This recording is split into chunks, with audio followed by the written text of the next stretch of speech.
मत मुझे ये मंगला कोटशाली जाऊली दिने मो आगे आगे कौन घंटी बाजी बाजी चलला बोली मु भाविली माँ 12 घंटा राति आम गाँ हूँ आदिपुर यू मुझे बुगुड़ा बरदान जाऊँगी मंगला कोटशाली सारी जाऊँगी मो आगे माँ जाऊँ मुझे देखी पार्नी कि घंटे घंटा घन बाजुची मु कहली माँ कहीं परीक्षा करुचु तो जो तो मुझे चलुची बेलू हसी देखी अदृश्य हो गला शुण मो तो प्रथम देख मो स्कूल पिंडा चकुड़नी कि गोटे आखड़ा करनी कि बहीपत्र रखनी से माँ दया हूँ जहाँ से कंठ दूसरी मुझे गाँव। नमस्कार दर्शक बंधु आपण मानक आम चैनल को स्वागत।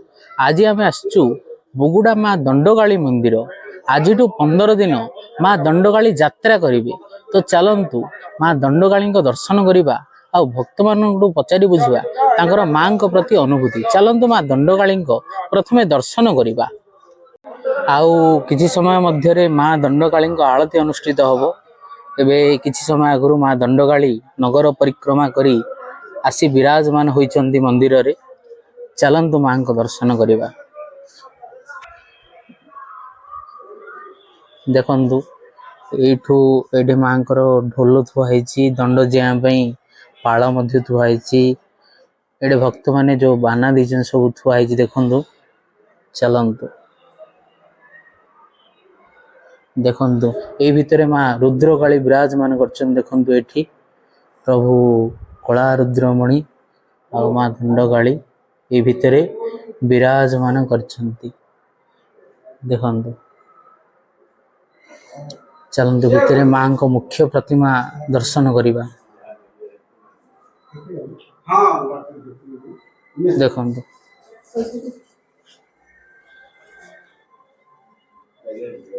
ये माँ जगत जननी माँ दंडकाली भितर विराजमान कर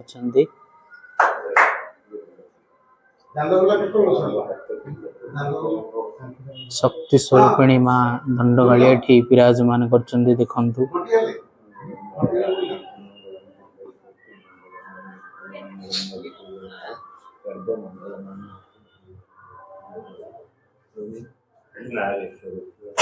एठी माँ जगत जननी माँ दंडकाली विराजमान कर देखु केते भव्य देखा माँ का मंदिर माँ का मूर्ति भितरे माँ दंडकाली अभयदायिनी माँ दंडकाली विराजमान कर देखु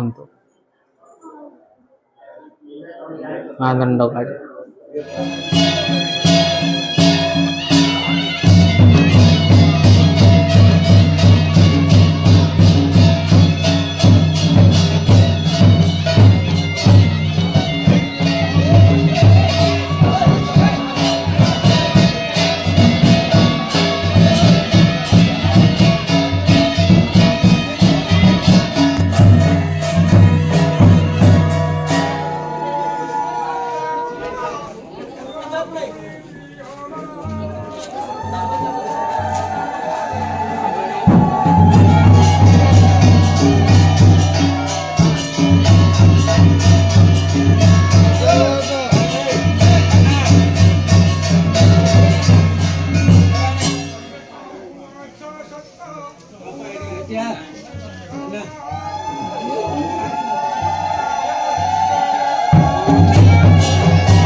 ଦଣ୍ଡକାଳୀ ଆପଣ ମା ଦଣ୍ଡକାଳୀଙ୍କ କେଉଁ ସେବାରେ ଅଛନ୍ତି?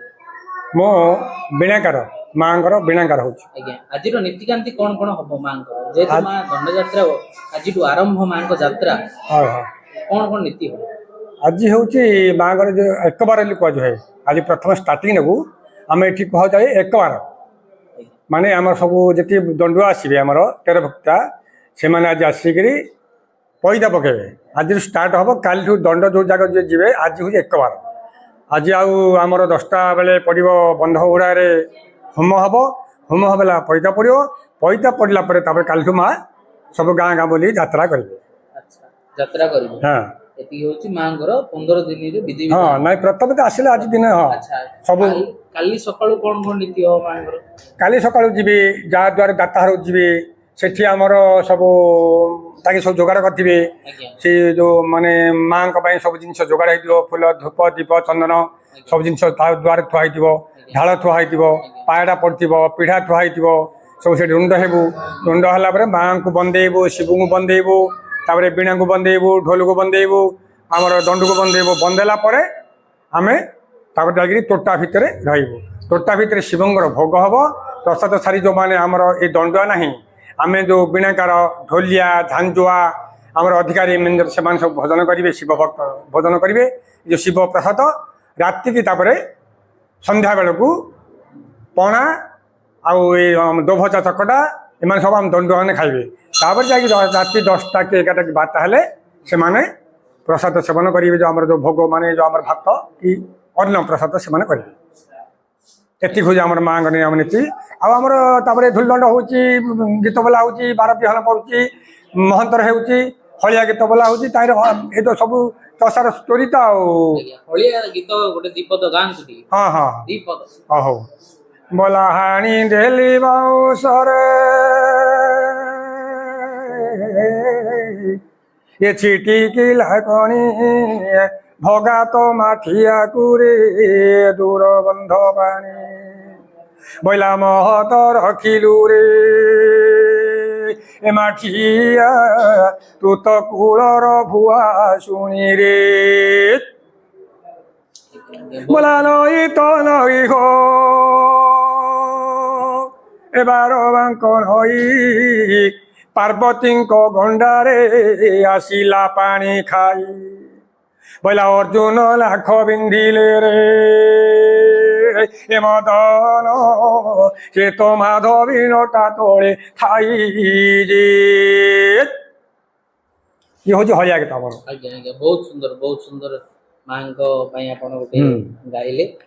ଆଚ୍ଛା ଆପଣ କେତେ ବର୍ଷ ହେଲା ମାଙ୍କ ସେବାରେ ଅଛନ୍ତି? ମାଙ୍କର ତ ସେଇଟା ମୁଁ ବହୁତ ଆପଣ ବୟସରେ କ'ଣ ମୋର 15 ବର୍ଷ ହେଇଥିଲା ସେତେବେଳେ ମଙ୍ଗଳା ବୁଲୁଥିଲି କୋଟିଶାଳ ଗାହାଣ ଥିଲି 15 ବର୍ଷ ଯେତେବେଳେ ହେଲା ଚାଷ କାମ କରେ କିନ୍ତୁ ମାଙ୍କ ଦୟା ଆସିଲା ମୁଁ ସେଠୁ ମଙ୍ଗଳା କୋଟିଶାଳକୁ ପଳେଇଲି କୋଟିଶାଳ ଗୀତ ବୋଲି ବୋଲି କ ଛ ନ କରି କରି ଆଜି ମୁଁ ଏଇ ଜାଗାକୁ ପହଞ୍ଚିଛି।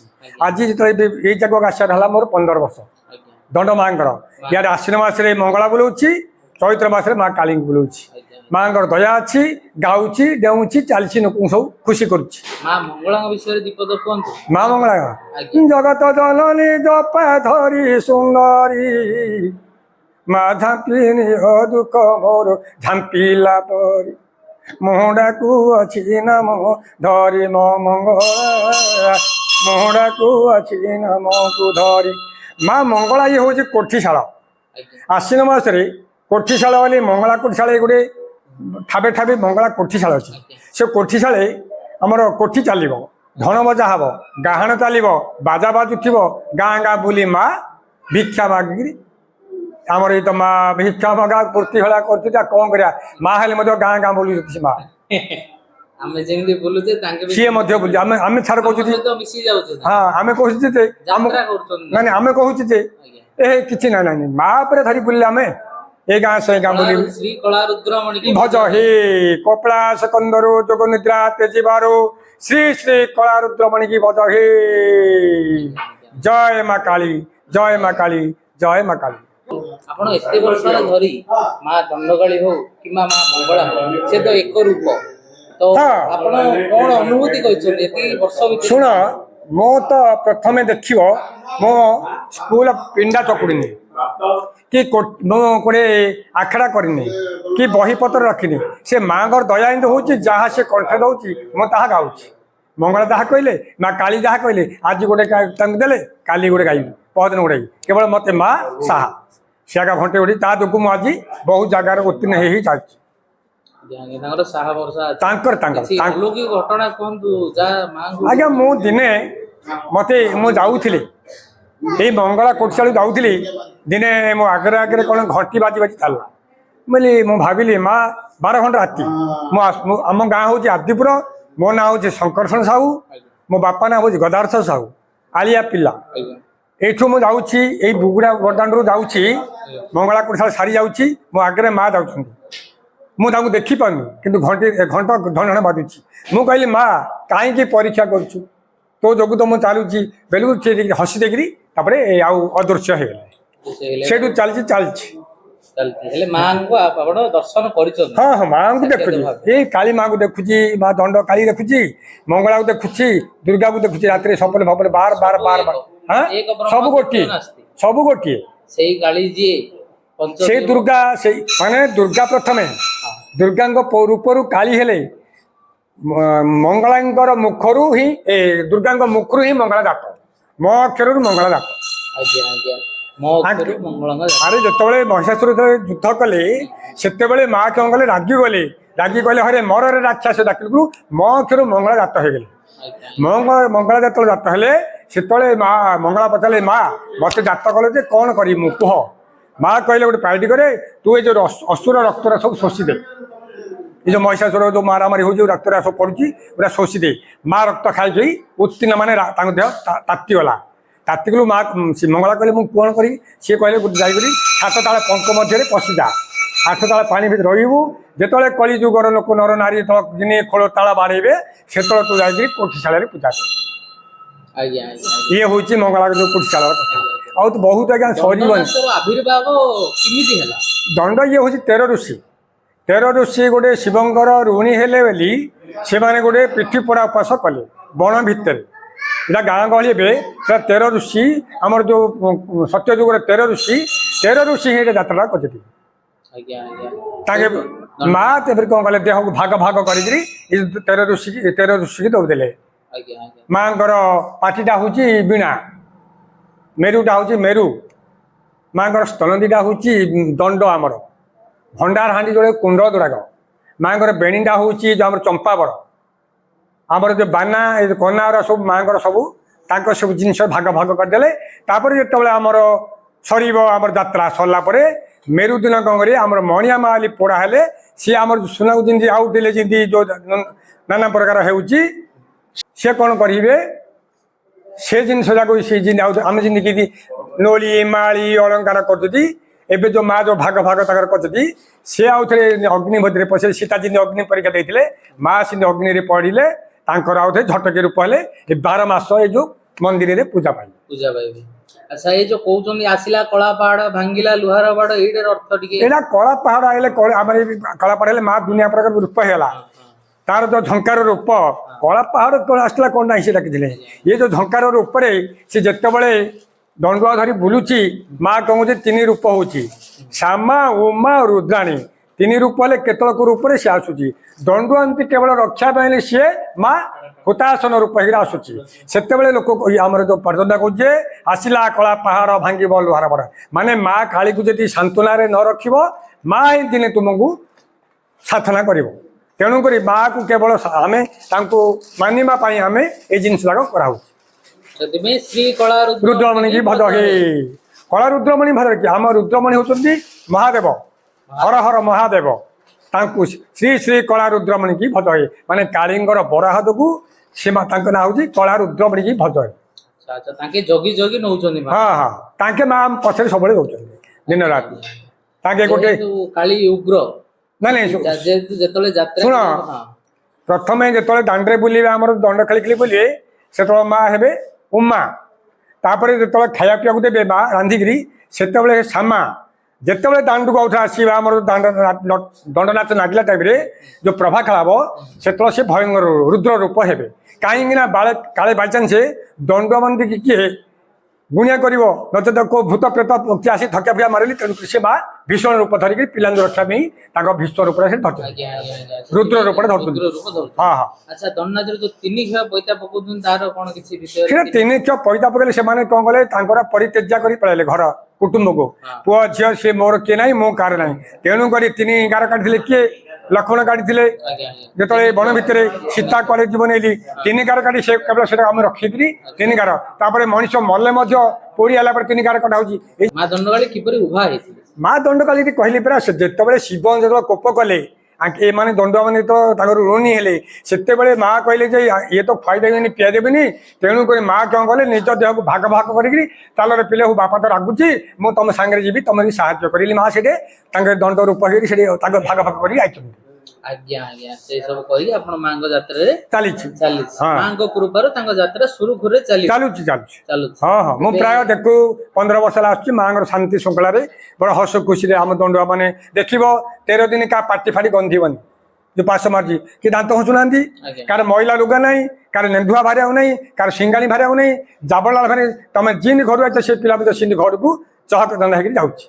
ଏଇଟା ମୁଁ ମାନୁଛି ମାଙ୍କର ଗୋଟେ ଦୟା ଅଛି ଦୟା ଅଛି ମା ହଁ ହଁ ବାପା ହଉଛନ୍ତି କଳା ରୁଦ୍ରମଣି ମା ହଁ ହଉଛନ୍ତି ମା ମା କାଳୀ ରୁଦ୍ରକାଳୀ ହଁ ତାଙ୍କେ ଭକ୍ତମାନଙ୍କ ଦୁଃଖ ବୁଝୁଛନ୍ତି। ହଁ ହଁ ଆଜ୍ଞା ଆଜ୍ଞା 15 ଦିନ କାଳ ତାଙ୍କେ ଯାତ୍ରା ବିଭିନ୍ନ ସ୍ଥାନକୁ କରି ଭକ୍ତମାନଙ୍କ ଦୁଃଖ ବୁଝି ପୁଣି ଅଧରେ ତାପରେ ମାନସିକ ଭାଷାରେ ଅଛନ୍ତି ଯୋଉମାନେ ମାନସିକ କାହାର ପୁଅ ହଉନି କାହାର ଝିଅ ହଉନି କାହାର କଣ ଅସୁବିଧା ହେଇଛି ସେମାନେ ମାନସିକ କରି ଆମ ମାକୁ ନେବେ ତା ଦ୍ୱାରକୁ ସେ ଦ୍ୱାର ସେ ଦଣ୍ଡ କରିବେ ଖାଇବା ପିଇବାକୁ ସବୁ ଦେବେ ଖର୍ଚ୍ଚ ବାର୍ଚ୍ଚ ସବୁ ବହନ କରିବେ ତାର ମାନସିକ ପୂର୍ଣ୍ଣ ହେଇଚଲି ଆଜ୍ଞା ଏନି 13 ଦିନ 13ଟା ଦାଣ୍ଡରେ ବହୁତ କଷ୍ଟ ଦଣ୍ଡ। ହଁ ଦଣ୍ଡ ବୋଲେ ଦଣ୍ଡ ମହାଦଣ୍ଡ ଖରା ବେଳେ ଗରିବେ ଦାଣ୍ଡରେ ଆଚ୍ଛା ଦଣ୍ଡ କେତେ ପ୍ରକାର ଆପଣ?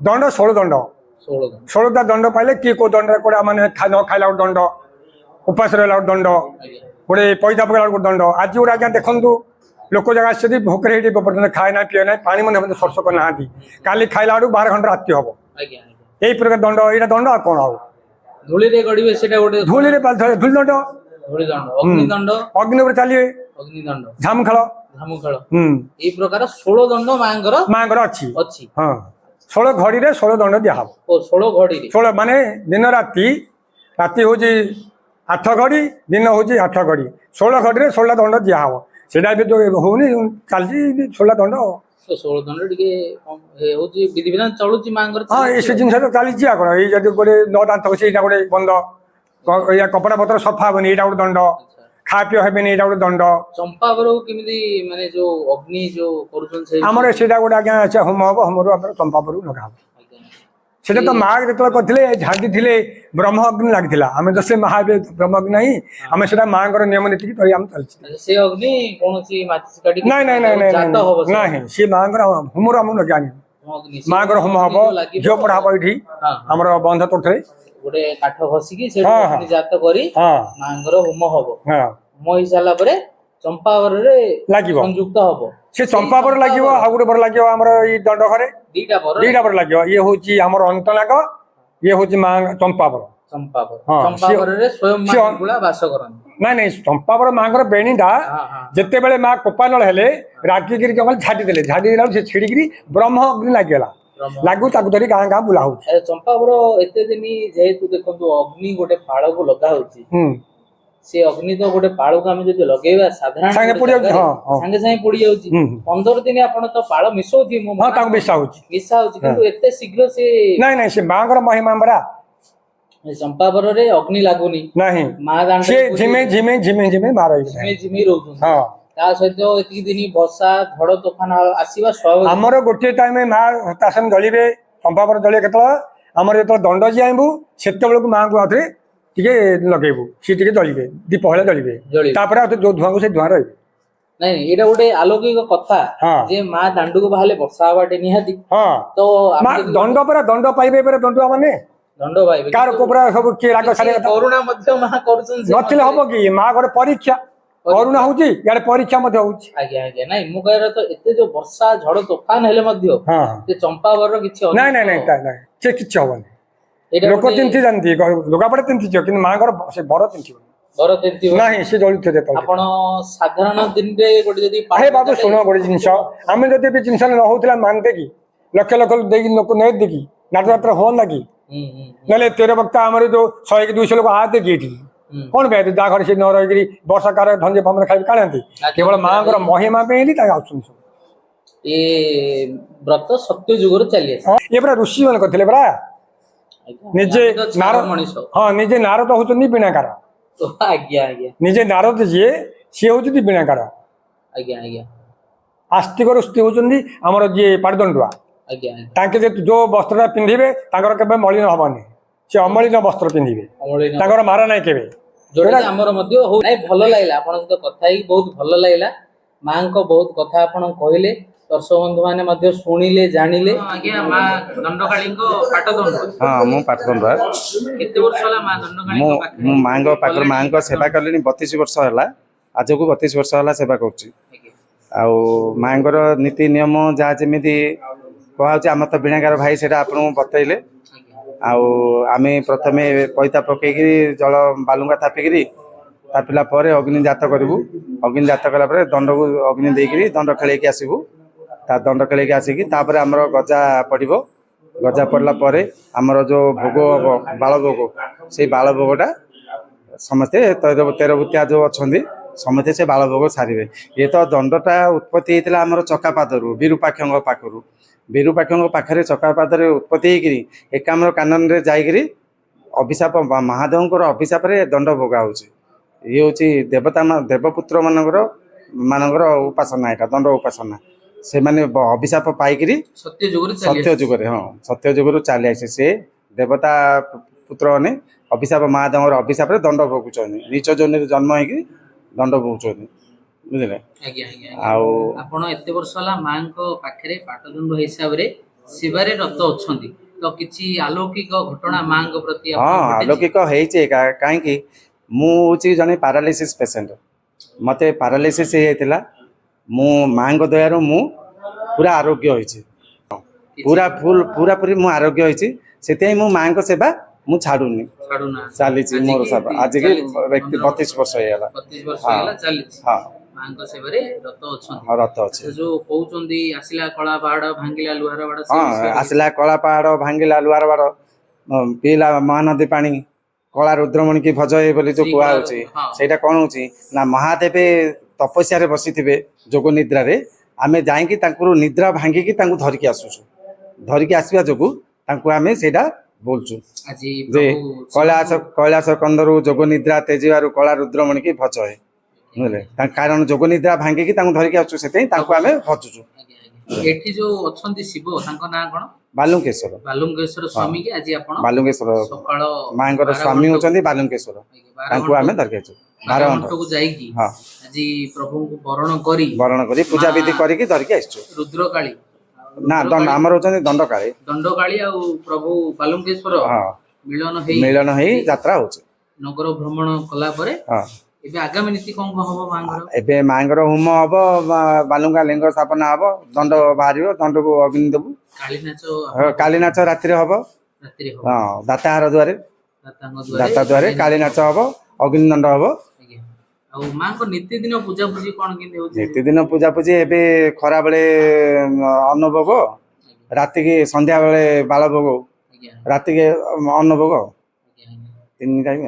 ଏଇ 3 ଟାଇମ୍ ମାଙ୍କର ପୂଜା ବିଧି ଚାଲିଛି ନର୍ମାଲ ଯେମିତି, କିନ୍ତୁ ଦଣ୍ଡ ଟାଇମରେ ବିଶେଷ ମାଙ୍କର ଏବେ ଏତକ ଦିନ ମାଙ୍କର ମାନେ ପୁରା ଏକଦମ ସାଧା ତାଙ୍କେ। ନହେଲେ ଅନ୍ୟ ଟାଇମରେ ସେ କଣ କରନ୍ତି ନା, ଛେଦ ପଡ଼ିବ, ଆମିଷ ଭୋଗ ଖାଆନ୍ତି। କିନ୍ତୁ ଏଇ 15 ଦିନ ମା ପୁରା ଏକଦମ ସାଧା। ଅକଟା ଅବଟା ଖାଇବେ, ଅଫୁଟା ଖାଇବେ, ମାନେ ହଳଦୀ ନାହିଁ, ସେମିତି ମସଲା ନାହିଁ, ହଳଦୀ ନାହିଁ, ଅଦା ନାହିଁ। ସ୍ୱାମୀ ଅଛନ୍ତି। ମାଙ୍କୁ ଶାନ୍ତ କରିବା ପାଇଁ ସ୍ୱାମୀକି ଆଣିକି ଆମେ ରଖିଛୁ। ମା ହଉଛନ୍ତି ଉଗ୍ର, ସେ ତାଙ୍କୁ ଶାନ୍ତ କରିବା ପାଇଁ ମହାଦେବଙ୍କୁ ତାଙ୍କୁ ଆଣିକି ରଖିଛୁ ପାଖରେ। ମା ଯେତେବେଳେ ପ୍ରଭୁଙ୍କୁ ଆଦେଶ ମାଗିଲେ ମୁଁ ଯାତ୍ରା କରି ଯିବି ବୋଲି, ସେତେବେଳେ ମହାଦେବ କହିଲେ ଆଜ୍ଞା ଅଛି ଯାଆନ୍ତୁ, କିନ୍ତୁ ତାଙ୍କେ ହେଲେ ଆସିଲେ ନା ନା, ସେଇଟା ନୁହଁ। ମା ଉଗ୍ର ହେଇ ସଂସାର ଧ୍ୱଂସ କରିବା ପାଇଁ ଯାଇଥିଲେ। ସଂସାର ଧ୍ୱଂସ କଲାବେଳେ ବାପା ଆସିକି ତାଙ୍କ ପାଦ ତଳେ ତାଙ୍କୁ ଅଟକେଇଥିଲେ। ସେଥିପାଇଁ ସେଇଟା ହର ପାର୍ବତୀ ମିଳନ ହେଇକି ତାଙ୍କ ଉଗ୍ର ରୂପ କାଳୀ ରୂପ ହେଇଛନ୍ତି। କାଳୀ ରୂପ ହେଇକିରି ଆମର ଏଇ ଯାତ୍ରା ହେଇଛି। ତାଙ୍କୁ ଶିବ ନଥିଲେ କଣ୍ଟ୍ରୋଲ କରିବାଟା କଷ୍ଟକର। ସେଥିପାଇଁ କଳା ରୁଦ୍ରମଣିକି ଭଜୁଛୁ। ଆପଣ ମାଙ୍କୁ ଭଜି 16 ପ୍ରକାର ଦଣ୍ଡ ଭାଙ୍ଗି, ସେ ବିଷୟରେ କିଛି ଅଗ୍ନିଦଣ୍ଡ 16 ଦଣ୍ଡ, ଷୋଳଦଣ୍ଡ ତ ଆଜିକାଲି ଆଉ ଭାଙ୍ଗିଲେ ଚଳିବନି, କାରଣ ସବୁ ଆମର ସାଂସ୍କୃତିକ କାର୍ଯ୍ୟକ୍ରମ ରହୁଛି।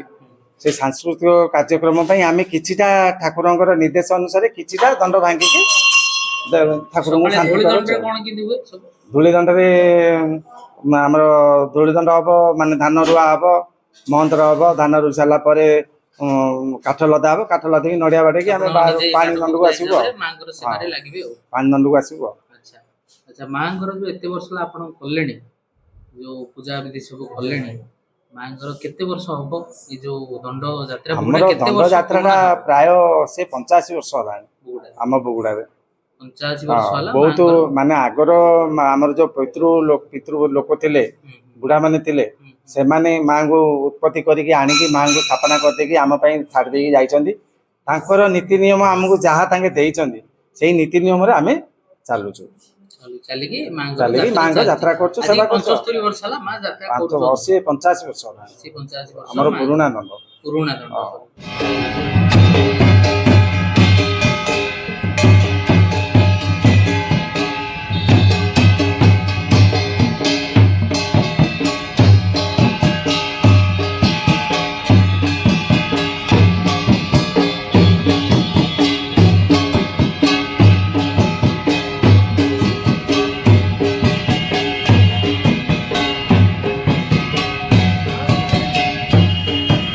ଠିକ୍ ଅଛି ଦର୍ଶକ ବନ୍ଧୁ, ଆଜି ମା ଦଣ୍ଡକାଳୀଙ୍କ ଦର୍ଶନ ହେଲା, ସବୁ ଦେଖିଲେ ଆପଣମାନେ। ତ ଏହି ବ୍ଲଗକୁ ଏଠି ଏଣ୍ଡ କରିବା, ପୁଣି ଆଉ ଗୋଟେ ଭେଟ ହେବା ନୂଆ ବ୍ଲଗରେ। ଆପଣମାନଙ୍କୁ ଯଦି ଏହି ବ୍ଲଗଟି ଭଲ ଲାଗିଛି ଲାଇକ୍ କରନ୍ତୁ, ସେୟାର କରନ୍ତୁ ଓ କମେଣ୍ଟ କରନ୍ତୁ। ଏହିପରି ନୂଆ ନୂଆ ବ୍ଲଗ ଭିଡ଼ିଓ ପାଇଁ ଆମ ଚ୍ୟାନେଲକୁ ସବସ୍କ୍ରାଇବ୍ କରନ୍ତୁ। ଜୟ ମା ଦଣ୍ଡକାଳୀ, ଶ୍ରୀ କଳା ରୁଦ୍ରମଣି କି ଭଜ ହେ।